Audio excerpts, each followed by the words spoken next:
Whenever I play with Nathaniel, he's always making uninhabitable planets. He's always going for that. I don't know why.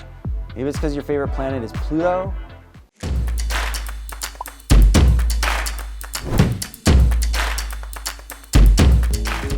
So the entire premise of this game, and even the mechanics of it and sort of what's going on, are built around the idea of building and a developing early solar system. And so you can see even the board is laid out with this developing star here in the center. And then we're going to essentially be building out 4 different planets represented by these large planets in the corners over time as the solar system develops, as the solar system kind of evolves over time. Our job, or what you're doing as a player, is essentially trying to play cards that will earn you points that develop these planets, and ultimately it will make these planets either more habitable for life or less habitable for life. So gameplay is pretty simple. So on your turn, you move a token 1 space, and that's it. So there are no pieces that you own, similar to a lot of games. A lot of games people are used to having like a single token that is your token, and you would move it around a board. There's none of that in this game. You can move just about anything. But in this case, most of what you're going to be doing is moving the planets, or kind of these matter tokens. So there's 4 planets represented by the 4 planets in the corner and labeled thus. So there's the A planet for here, the B planet for here, and then a C and D planet as well. So on your turn, you can do one of 2 things. You can move a planet, always in a clockwise direction, because in orbit, planets only move in one direction. They can't reverse their orbit. And they can move it along any of these lines. So there are some thick lines and there's some thin lines. So this B planet here could move along any of these lines. So it could move to this space here, could move to this space here, or this space here. And when it does that, so let's say we move to this space here, we collect this matter token. So in this case, I'm this character, I collect this matter token. This is from the B planet, so I will store it here on my player board on the B planet. So that's going to be important. And so if we were playing with multiple people, we would take turns. You can either move planets, or you could move a resource as well. So you could move a resource 1 space that way. You could move a resource, in this case, into the planet. So that's another way of getting resources. So if I were to move this resource into this planet, I would then gather that resource as well. And again, it would be on the B planet. Now, if I were to move this one onto the A planet, I would gather that resource on my A planet here on my player board. So we keep going along doing that, and you're moving stuff around, but ultimately your goal is to make these planets more habitable or not. So you start off with 5 cards. There are 2 that are called low evolution cards, 2 high evolution cards, and 1 final evolution card. So you start off with 5 of these, and ultimately as you gather resources, you will pay those resources when you are able to build out one of these things on a planet. So let's take a look at this one here, this thick atmosphere one. So if I were to move this planet 1 more space here, and I get this cloud matter token. Again, it has to go on the B planet because I collected it with the B token. Well, now I've got enough tokens here to basically play this card. So I've got a cloud token and I've got this rock or ore token here. So I can pay those tokens. So what they'll do is that they don't go into a discard pile. They actually go onto the board here. We're gradually going to fill in this whole circle here with matter tokens. So I pay that cost. There's another thing here that this has to be true. So this has to be a rocky planet, not a gaseous planet. So it's only possible on a rocky planet, which is accurate to the science. We'll talk about that a little bit more. So I have to look, and this is from the B planet. So this is going to apply to the B planet, which is here. And notice this is in fact a rocky planet, so this will work. So what I can do then is I can place this card down here next to the B planet. Each planet gets a side of the board designated by an arrow. I can play that there, and I place one of my markers on it to show that that is my card that I played there, and I immediately get the number of points on the card as well. So each of these cards has a number of points. So this one is 5 points. So I place that down, place my marker on it, and then I move my token, my player marker token, 5 points to show that I got those 5 points. Then the last thing that happens here as well is that I have to check for habitability. So you'll notice that this 5-point icon is in a green circle. So that means that something like a thick atmosphere actually makes a planet more habitable. So there are no other cards here. So I'm going to flip this token on the planet from the non-habitable side to the habitable side, like that. And so as other cards were to get added to this planet, we would compare this number to those numbers. So for example, if someone were to later add this card to the planet, notice this is a score of 8, this is a score of 5. 8 outnumbers is higher than 5, and so this is an uninhabitable, and so I'd flip this back. So basically we're making planets more habitable or less habitable kind of as we progress through the game. So, and you're going to be filling out this track. Once you reach this point here, I don't know if you can see this, but there's a little double arrow that means an accelerated. Basically means we're reaching near the end of the solar system evolution, and so things can move a little bit faster. So matter tokens can now move 2 spaces, and you can do something called an orbit sweep. So any planet can actually move and sweep out an orbit until it reaches the next matter token here.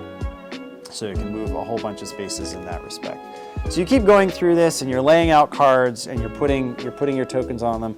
Every time you play out a card, you also draw a card from one of these piles. So you'll always have 5 cards in hand. At the end of the game, then you play what are called your final evolution cards. So these are these white ones here.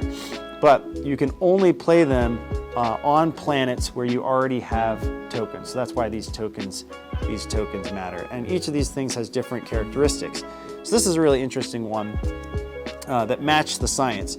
So this is a Molten Inferno card. So this is basically a planet that the surface is really, really hot. And part of the reason for that is because it is traveling really, really close to the sun. And so because it's also really hot, it's also really inhospitable or uninhabitable. So I can only play this card on a planet that is uninhabitable, and also a planet, you'll notice here, that 1, that is in orbit 1. So the planet, in this case, if I wanted to play it on B, I'd have to make sure that this B planet ended up in orbit 1 by the end of the game, because that is in fact what's necessary to have this kind of Molten Inferno planet. It would have to be uninhabitable, and it would have to be close to the sun, both of which are dictated by this card and represents the reality of the way things are. I'll talk a little bit more about that as we talk about the science. So that's the general way this game is played. You're just moving things around in a clockwise direction, collecting resources, and playing out these different kind of habitability cards. And you're making your planets, you're forming these planets kind of as the solar system develops. So really cool in terms of the scientific aspect of that, which we'll talk about now. So that's how the game is played. So let's talk about the science. The science here is actually one of the standout features of this particular game. So the whole game essentially is set around this idea of solar system formation and the real mechanics behind solar system formation. In fact, there's a whole page in the instruction manual towards the end on solar system formation that's written by Dante Loretta, who's a planetary science professor at the University of Arizona. So this is legit science, and it's very cool in terms of learning some of the aspects of that. As you're forming these solar system and these planets are coming into play, perhaps it doesn't surprise anybody. Whenever I play with Nathaniel, he's always making uninhabitable planets. He's always going for that. I don't know why. Maybe it's because your favorite planet is Pluto, God of the Dead. Or, well, we probably shouldn't go there, right? Is it a planet? Is it not a planet? Thoughts? Oh, you're just gonna play the mum game on this one? All right, I get it, okay.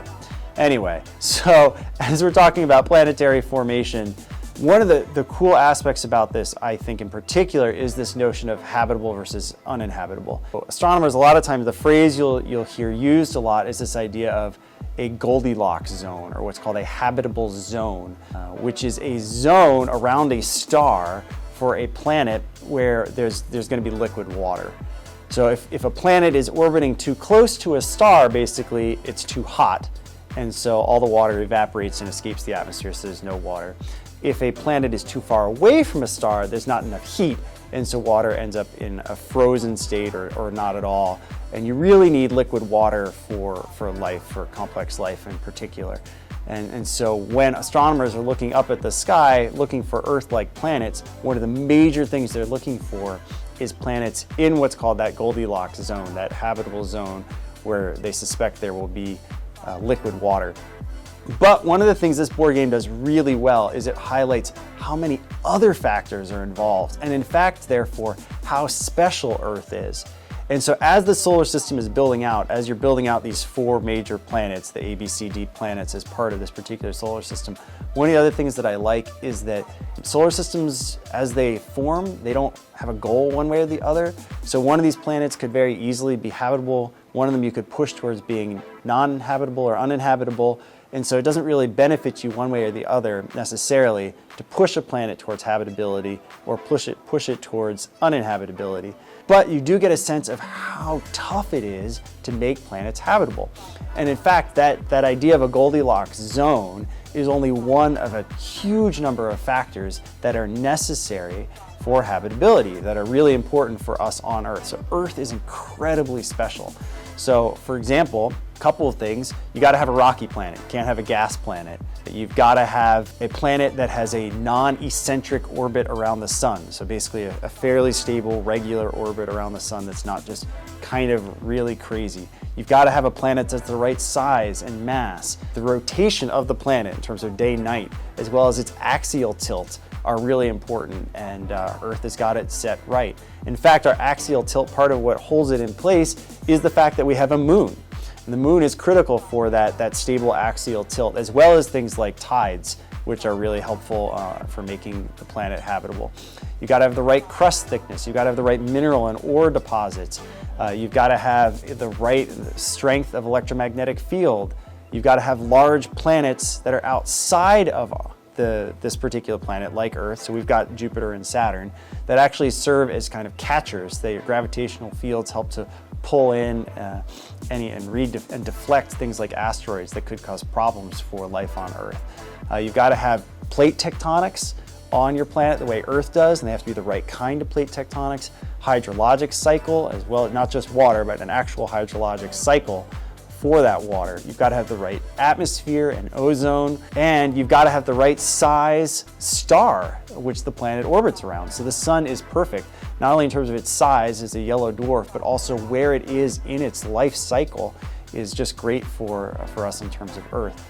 So a lot of times scientists are looking for other planets that are kind of like Earth, and a lot of the first things they're looking for is water. We know of, there have been confirmed about 5,000 or so, a little more than 5,000 exoplanets, so planets out there in the universe. There's several hundred more, about 1,000 or so more that are still waiting to be confirmed. Of those 5,000 planets, there are about 20 that we know might have water, or might have water, but of those, none of them come even close to having all the characteristics of Earth. So I think it's quite probable that there is no other planet in the universe that's like Earth, that meets all of these qualifications so perfectly the way Earth does, which is incredible. One of the cool things about this game is that it recognizes some of that. So each of these little cards has got a little scientific fact on the bottom that talks about why this particular event or situation or circumstance is important or not important for life, affects habitability or uninhabitability.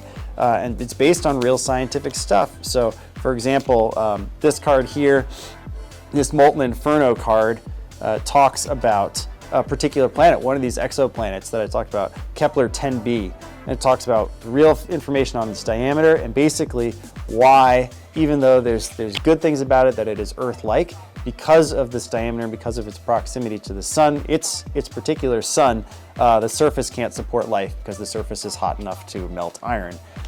But each of these things has got a very specific thing that's rooted in real science. And so you can actually learn a lot about Earth by extension and how incredible and remarkable it is that Earth is as uniquely and specially suited for life the way we have it.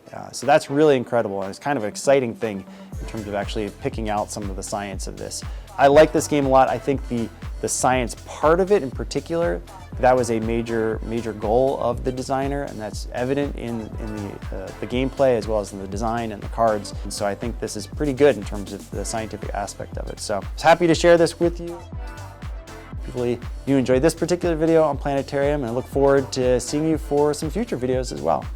Thanks very much.